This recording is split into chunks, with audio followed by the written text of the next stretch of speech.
Hi there everyone, it is currently the 3rd of December 2012, right around noon Palau time, 11 a.m. Philippine time. We're about 03 Universal time for everybody watching this worldwide. This is the latest satellite imagery coming from our now very still strong Typhoon Bopha. It has decreased in intensity though somewhat since yesterday, but still a rather potent storm, packing winds according to JMA up to 166 gusting to 240 kilometers per hour. But what I want to show you is some photos coming from Palau. These first photos from OTV. You can see the entire gallery into the link down below the video. But what it is showing you is damage to many structures out here, mainly buildings that are not reinforced, and you have the tin roofs that often blow off here. The good news is that downtown Koror, at least the commercial district, did fare rather well. But the bad news is many homes here looks like they took significant damage. I just talked to James. He also saying that in Koror they fared decently. There is still damage there, but it's really towards the south. Actually, there was reports that the island of Palau was hit badly by a storm surge there. So hopefully it's not too bad, but that is some of the local reports we're starting to get from there. Power is still out. The only reason why I'm able to talk to James here on the island is also because the hotel he's at is currently running on a generator, and that's actually what I was getting through the entire night here is people that were checking in there, they were just running on generators at this time. So still storm, according to James here, who was there in Palau, saying the storm itself was rather crazy there in Koror. So very intense winds blew across the island last night, and I would not be surprised if we see any more damage coming out of this area. Now, I have not seen any reports of any deaths or injuries, at least at this time, according to local news sources. So let's hope it stays that way. Let's hope that everybody took the proper precautions and really just stayed out of the path of the storm as it blew overhead. If we take a look and actually at some of the winds at least reported at the airport, I just want to show you this because it does show the evolution of this storm as it pushed overhead. You see the winds increasing up to a max about 50 knots at the airport in Koror. That maxed out 50 knots, right around 100 kilometers per hour. Then you started to see it go back down. It's still gusted up there again, but the sustained winds really started to drop off here. Same with the pressure. You see the pressure actually went down right around 2964. And then it started to rise back up here as it pushed back away towards the west. So really good news, at least in some areas here. You did not see those significant typhoon strength winds reported. But once again, we're getting those reports from Palau down towards the south of a very significant storm surge, and I would not be surprised at all if that is the case, as it just passed south of Palau there, and that put them right into the right front quadrant. You had that forward motion coming on shore across that area, and that was what's going to be creating that very significant and damaging storm surge. So let's hope that is not so much the case, and really, fingers crossed, there's no injuries or deaths that come out of this. You can always rebuild, but you cannot replace lives. And that brings me into the next topic here in eastern Mindanao, off there towards southern Visayas, eventually Palawan. You are going to be wanting to make the proper precautions. You can always rebuild, but please do take warning and take heed on this storm as it continues coming your direction. Take shelter. Evacuation orders have been given for your area because we are watching this monster of a storm. It does look like it's going to be making landfall now, likely, since it has sped up quite a bit, going through the morning hours here on a Tuesday. So basically about 24 hours from now, you very well could be seeing a landfalling storm pushing onshore here across eastern Mindanao, and really even farther south than we expected because of this high pressure ridge right here. It is just keeping that storm system to the south.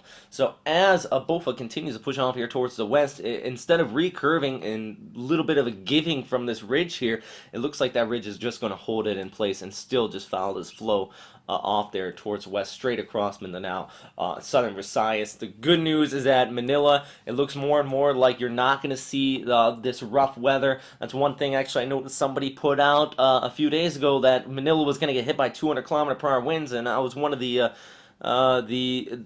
opponents of saying something like that because the track could drastically change, and it does look like it has drastically changed. with Manila missing the worst of it here as the storm pushes towards the south. But you're still going to be seeing some of the outer rain bands. We'll get into that in a second. But here, just looking at the European model outlook, you have the east coast of Mindanao right here. I hope you are able to see it.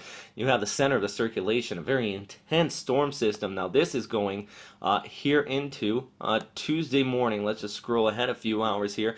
Would be a Tuesday morning, right around 0900 Philippine time, making landfall here right along the east coast, even down towards Davao, Cagayan. You're still seeing that moisture inflow. All these areas in the darker purples, the darker reds, it's indicating that very heavy precipitation. And then where you see this area right in here, this is where you're going to be seeing those typhoon strength winds. That core, that's where those isobars get very close together.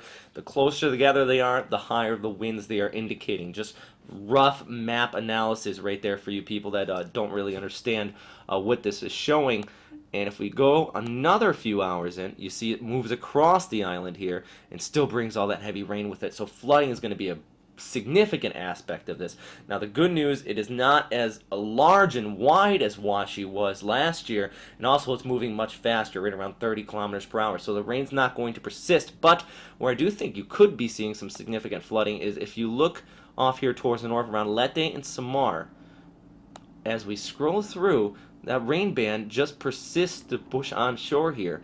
And I think that, even though that is away from the core system, as that moisture just continues to wrap around the storm and pushes onshore across this area, these regions are going to see some significant flooding, not to mention the significant flooding coming from the storm system itself as it pushes over Mindanao, southern Visayas, and then eventually off there to the west. But if we pull back the picture here, you can see as it pushes across Visayas, that southern Luzon starts to get in some of this moisture here as well, pulling in from the north. Now, good news once again is that it does look like at least Manila, you're going to be missing the worst of this. But you still very well could be seeing these tropical storm strength winds, the embedded thunderstorms with those very severe gusts with them, and then the heavy rainfall coming from this is still going to be impacting the area, not to mention the threat of tornadic activity, which we have seen in the past still can bring some rather devastation into some of these thunderstorms into the outer rain bands. But also around Cebu, for example, you're going to be getting the core of these winds likely pushing overhead as well, so you're going to be seeing some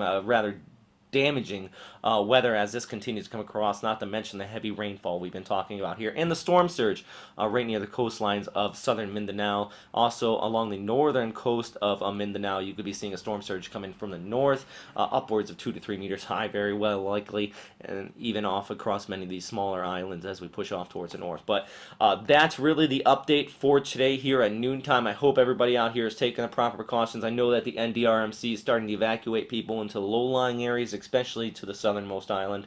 But I guess really the big thing I'm looking forward to seeing today is that we have no injuries or deaths coming out of Palau, and also that people are taking the proper precautions over here in Mindanao and southern Visayas and basically all the Philippines. You do want to be prepared for these storms as they continue to push overhead. I will have my next video update likely 12 hours from now, trying to update them every 12 hours, so please check back then.